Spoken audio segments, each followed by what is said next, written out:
Bonjour et bienvenue dans l'émission Parole de femmes. Nous parlons depuis le début de la semaine de la famille et des enfants et de notre autorité en tant que parents. Et nous avons un père autoritaire qui connaît son autorité. Le pasteur Donato, bonjour. Bonjour Annabelle, et bonjour toute l'équipe. Quelle joie d'être avec vous et de passer des bons moments ensemble. Les bontés de Dieu se renouvellent chaque jour. Ouh, chaque matin. Vous aimez les introductions d'Annabelle, hein? Ah oui, elle fait ça très très bien. Il y a une onction spéciale là-dessus. Je reçois.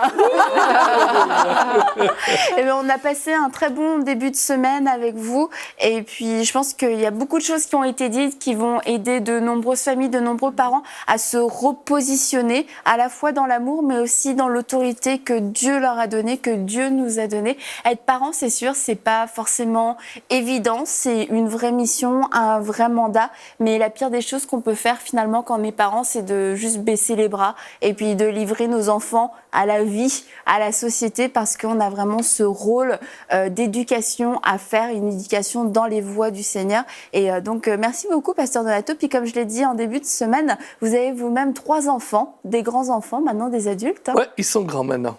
Donc, Timo, Gabriella et David, c'est ça? Oh, vous les connaissez encore, vous-même? J'ai fait une enquête. Non. Et des beaux enfants, des gentils enfants en plus. Ouais. Et on va parler d'Annelise. Annelise. Oui, exactement. Vous voyez le sourire qu'il a tout de suite quand il en parle. Ah, là, tu parles. Est-ce que vous voulez lui dire un petit mot? Oui, mais je vais lui dire que je l'aime. Je ne sais pas où je dois regarder, mais en tout cas, Ici, je t'aime. juste là, en face de vous. Voilà, je t'aime beaucoup, ma chérie, et j'espère que tu me regardes un de ces jours. Hein? Et tu écoutes, tu verras, je ne fais que parler du bien de toi et de toute notre famille. Je t'aime. Oh, c'est beau. C'est leur petit code secret. Faut dire que chez nous, on s'embête jamais à la maison. On ne s'embête jamais. Vous vous embêtez, mais vous vous ennuyez jamais, par contre. Ah, c'est plutôt alors, ça. je ne sais pas si comment quelle est la En tout cas, différence. vous êtes divertissant, On ça s'ennuie c'est jamais. sûr. Et aujourd'hui, on va parler d'un sujet qui a l'air un petit peu moins divertissant. Des enfants qui vivent de la rébellion et donc des parents qui ont pas forcément des adolescents, ça peut être des enfants même plus jeunes qui ont manifesté de la rébellion envers eux et aussi envers le Seigneur.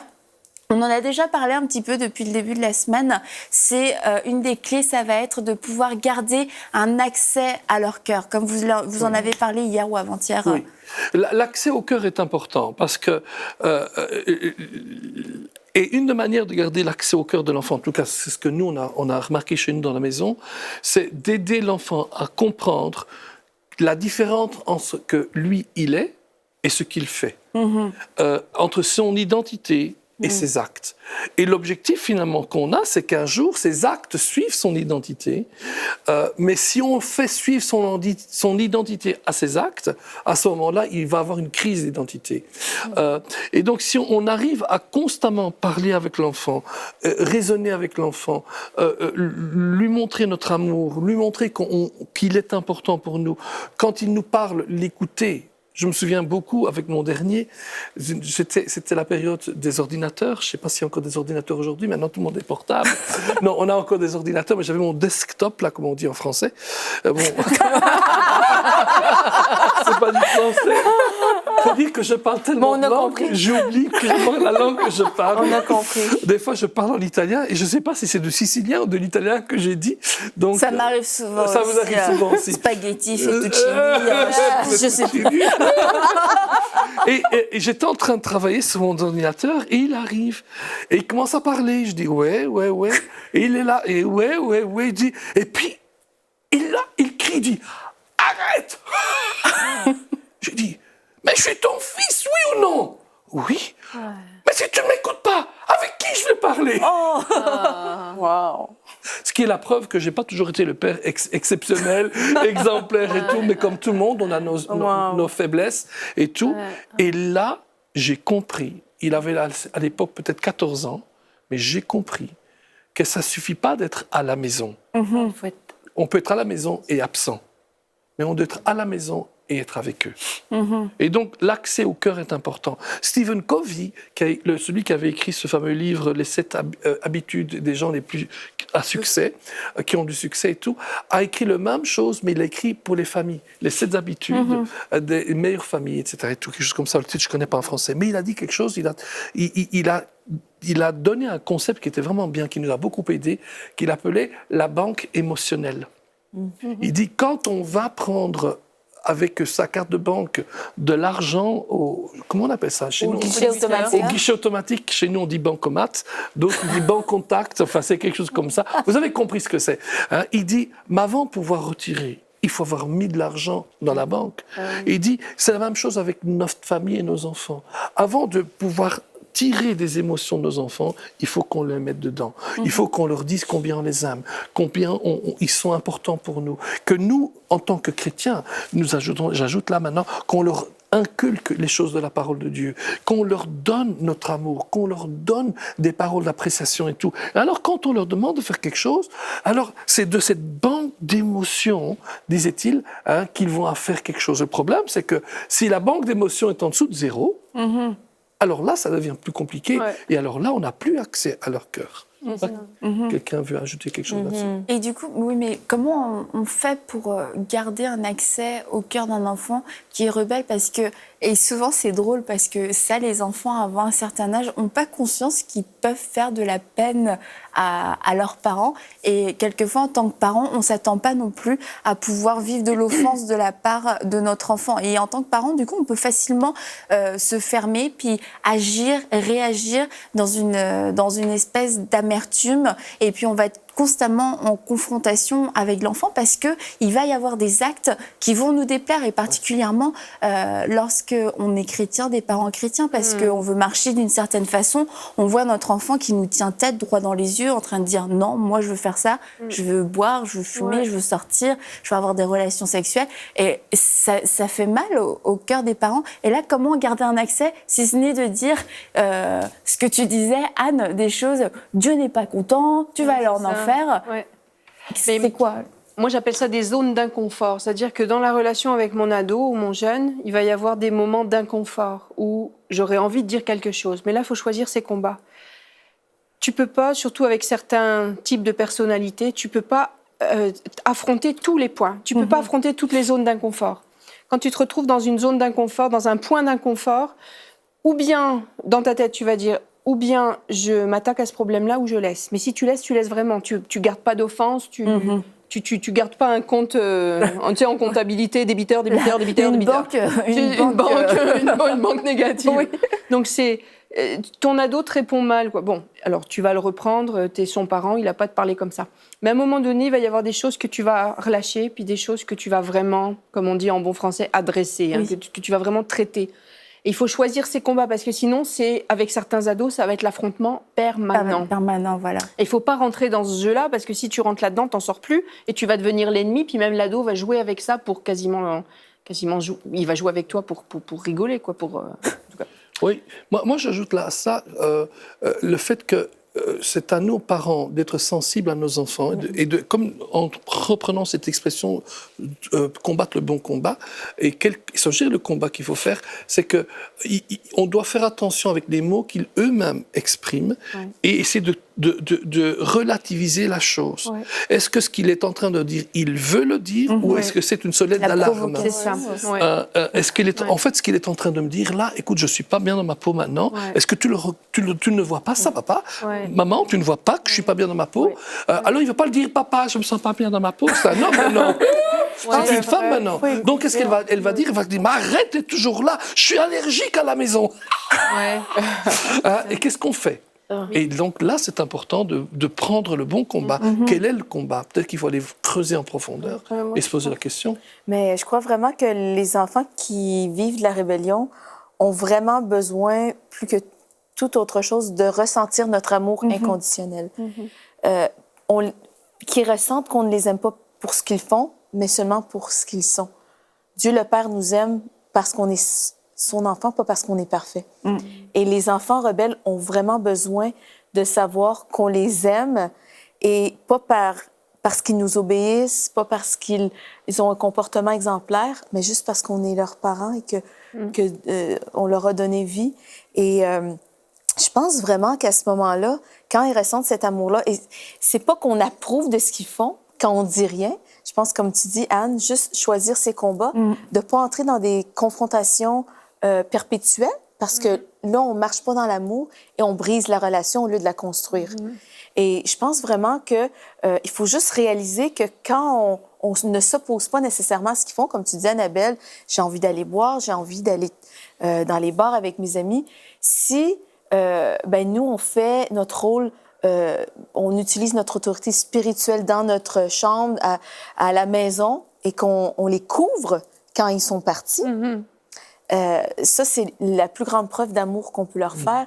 Et on peut les attendre à la maison jusqu'à temps qu'ils rentrent, à 4-5 heures du matin, ou je ne sais trop. Ils ont besoin de ressentir notre amour. Et l'amour couvre une multitude de fautes. Et je pense que c'est ça qui va les ramener à Christ, parce qu'ils vont savoir, ils vont connaître l'amour du Père si nous, on le démontre. Mais moi, je pense qu'il faut aussi que les parents aussi écoutent quand même leurs enfants, quel que soit l'âge, notamment les adolescents. Il faut que les parents prennent le temps de les écouter, parce que, comme Pasteur Donato disait, c'est pas toujours ce qui sort de la bouche qui est ce qu'un enfant veut exprimer. Et je pense que c'est important que les parents prennent le temps de comprendre quelles sont les motivations, ou bien qu'est-ce qui anime l'enfant à un moment précis, à ce moment-là dans sa vie. Derrière ce mot, où est-ce que mon enfant est en train d'aller? Quel est le besoin qu'il est en train de vouloir combler derrière le fait qu'il veut sortir, le fait qu'il va aller boire? Moi, je trouve que c'est vraiment important, parce que moi, de souvenir, quand j'étais adolescente, une chose que je voulais, c'était que mes parents écoutent, comprennent mes besoins à moi. Pas qu'ils calquent, c'est sûr qu'ils avaient les bons choix, mais pas qu'ils calquent ce qu'eux, ils ont vu sur moi, mais qu'ils écoutent comment moi je vois la vie. Parce qu'à ce moment-là, on se dit qu'on sait réfléchir, on sait ce qu'on veut. Pourtant, c'est pas toujours vrai. Mais il y a des besoins à combler à ce moment-là, pour peu qu'on aurait eu, les parents puissent écouter et orienter maintenant, dans le sens où, oui, voilà ton besoin, c'est, si je comprends bien, c'est ça ton besoin, et peut-être toi, tu penses que tu peux le combler de cette manière-là, et aussi ouvrir d'autres pistes, en fait, parce qu'on a besoin de ça. On a besoin que l'esprit soit ouvert pour comprendre que, OK, il y a certains qui choisissent de combler ce besoin par l'alcool, d'autres peuvent choisir de combler ce besoin autrement. Et ça peut orienter un enfant. Et moi, je pense que ça, c'est... Plutôt que de mettre un interdit, ça, c'est pas bien. C'est comme, je te donne une autre opportunité, je t'ouvre un autre paysage. Exactement, c'est de comprendre. Mais je crois que même plus que l'interdit, pardon Aurélie, plus que l'interdit, c'est souvent quand les enfants, quand on dit que c'est pas bien, comme on vient de le dire maintenant, c'est que très souvent, ils vont se sentir jugés. Et on ne peut pas les juger. Ils doivent comprendre qu'on ne les juge pas. C'est normal qu'ils parlent et qu'ils s'expriment. Et puis, on parle ensemble. On dit, voilà pourquoi moi, je pense que c'est pas bien, etc. Et tout. C'était, par exemple, à un certain moment, en Suisse, c'était la période de la libération du cannabis. Oh, il n'y a pas de problème, tout le monde peut fumer du cannabis. Je dis, mais écoute, le cannabis... Enfin, mes enfants n'ont jamais su fumer le cannabis, mais ils parlent avec l'école parce qu'il y a des pressions de l'école et tout. Et donc, on pouvait acheter le cannabis partout, etc. Et tout. Et c'est prouvé qu'avec le cannabis, on devient pas dépendant, etc. Et tout. Mais je dis, tu sais, moi, j'ai pu voir beaucoup de gens qui ont commencé avec le cannabis et puis vont plus loin, plus loin, plus loin, plus loin. Je dis peut-être que le cannabis en tant que tel, pour l'instant, on n'a pas trouvé encore d'études qui disent qu'on devient dépendant. Mais on discute, on ne critique pas, on ne juge pas l'enfant, mais on parle avec l'enfant. C'est comme à un certain moment, on jouait en famille, j'espère que personne n'est choqué, on jouait au poker.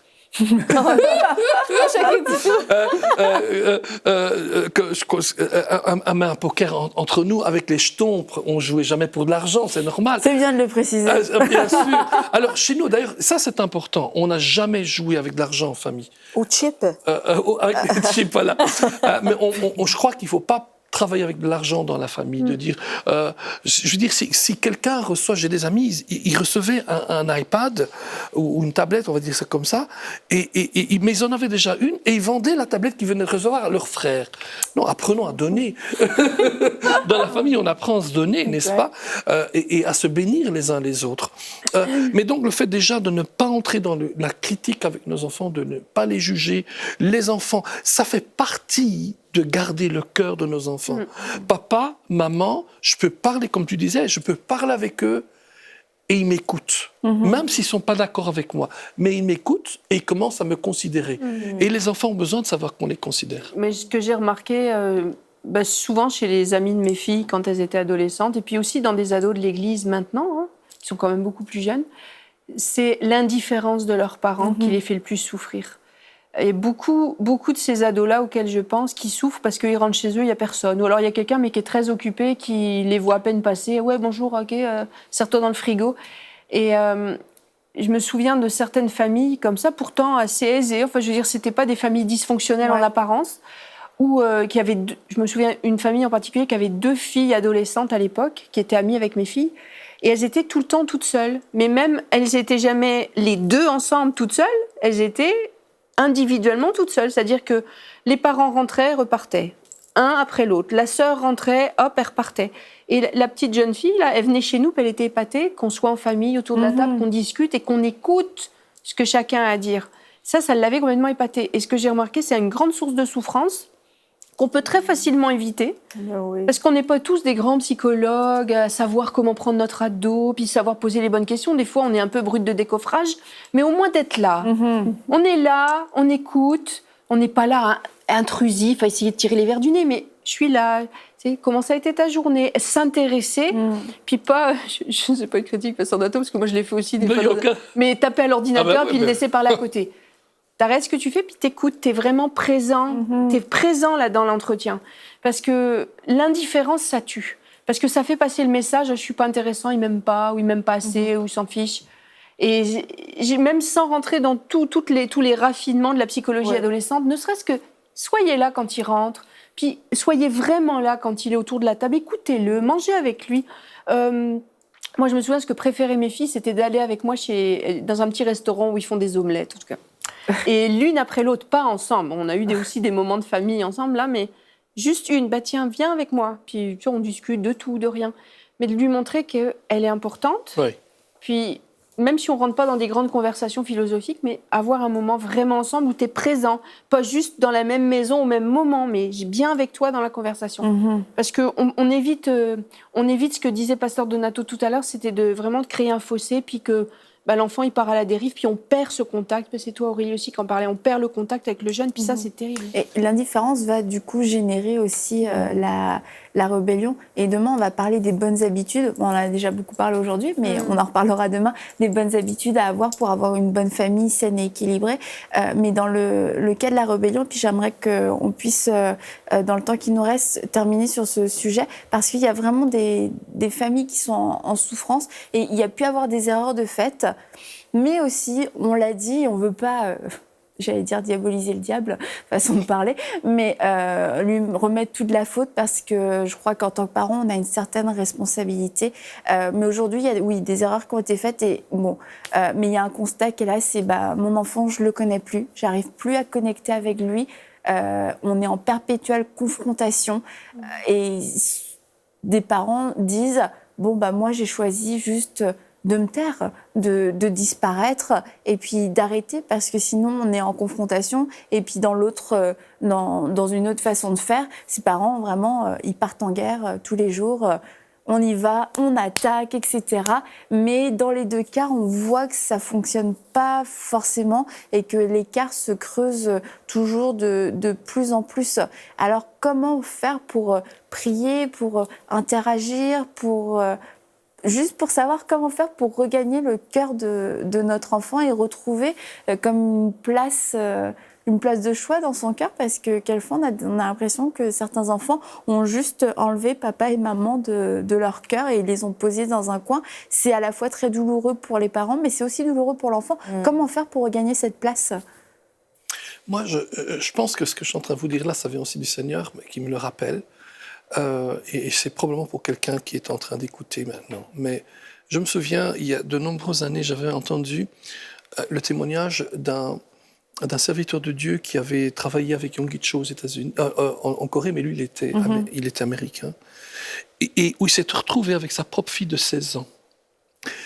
Et sa fille était entrée dans une rébellion terrible, terrible. Et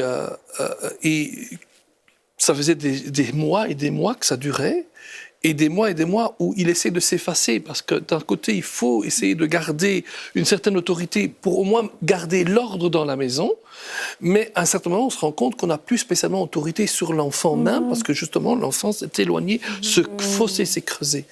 Et là, le Seigneur lui a parlé clairement. Il lui a dit ceci: prends le vin et prends le pain et fais la Sainte Seine avec ta fille. Wow. Et il s'est mis, j'en ai les larmes aux yeux, parce que c'est quelque chose qu'on a fait à la maison aussi quelquefois. Mais il s'est mis à table avec sa fille et il lui a dit: je sais que je ne suis pas parfait, mais Jésus est mort pour mes imperfections. Tu n'es pas parfaite non plus, mais Jésus est mort aussi pour tes imperfections. Et c'était vraiment dirigé par le Seigneur qu'il a fait cela. Il a parlé, il a fait le rite, entre guillemets, de la Sainte Seine. Il a pris le pain qui représente le corps de Jésus. Ensuite, ensemble, ils ont pris le vin, le jus de raisin qui représente le sang de Jésus. Et ils se sont demandé pardon l'un et l'autre. Oh, wow. Et c'était, vous savez, le moment de la Sainte Seine est un moment précieux dans l'Église. Déjà, tous les dimanches, c'est précieux. Mais quand vous le faites à la maison, ordonné par Dieu, et ça, c'est quelque chose qui transforme des choses. Et chez nous, à la maison, ça nous est arrivé de le faire. Et ça transforme. C'est comme si qu'on arrive au bout et que le volcan va exploser. Et au moment où, plac, on apporte quelque chose qui vient de Dieu. Dans ce cas-ci, c'est la Sainte Seine. Dans un autre cas, ça peut être quelque chose de beaucoup plus simple, de prendre un des gars au resto et de parler avec lui. Mais dans ces cas-là, je parle de moi-même, je parle de mes défauts, plus que de ses défauts. Parce que souvent, parce que c'est pas toujours de la rébellion, hein, mais ce désir de se poser contre papa ou maman, il vient là parce qu'il voit que ça va pas, il voit qu'on n'est pas parfait, etc. et tout. Je pense que c'est juste cela. Et le fait de se dire, écoute, je baisse les bras, mais pas dans le sens je cède, mais dans le sens de dire je vais pas me battre avec ça. Si tu veux que je t'avoue que je suis imparfait, tu as tout à fait raison. Chaque enfant est vraiment unique et je pense que la meilleure personne pour nous amener, conduire dans le creux du cœur de notre enfant, c'est vraiment le Saint-Esprit. C'est lui qui va nous donner le chemin parce que on peut élever 3, 4, 5 enfants et ils sont tous différents. Oui. Et moi-même, j'en ai juste 2. Et avec une, Saint-Esprit m'a dit une fois, elle, c'était comme ça qu'elle fonctionnait. Et je suis toujours en mode apprentissage. Si on est toujours en mode, si notre cœur reste ouvert, est-ce que l'Esprit de Dieu veut nous dire par rapport à nos enfants? Je pense que c'est vraiment comme ça qu'on va pouvoir retrouver le chemin de leur cœur parce que le Saint-Esprit les connaît et sait comment les rejoindre personnellement, spécifiquement. Et c'est notre relation, notre intimité avec Dieu, avec l'Esprit de Dieu qui va nous reconduire à leur cœur. Si on pense qu'on les a perdus, il ne faut pas baisser les bras. Il faut vraiment... Dieu est là, Dieu n'a pas changé. Et les plans de Dieu n'ont pas changé pour leur vie, malgré leur choix. Donc, nous, ne baissons pas les bras et Absolument. vraiment reconquérons leur Mais tu as compris leur quand je disais cœur. baisser les bras, ça voulait dire qu'ils comprennent que je ne suis pas parfait. Oui, absolument.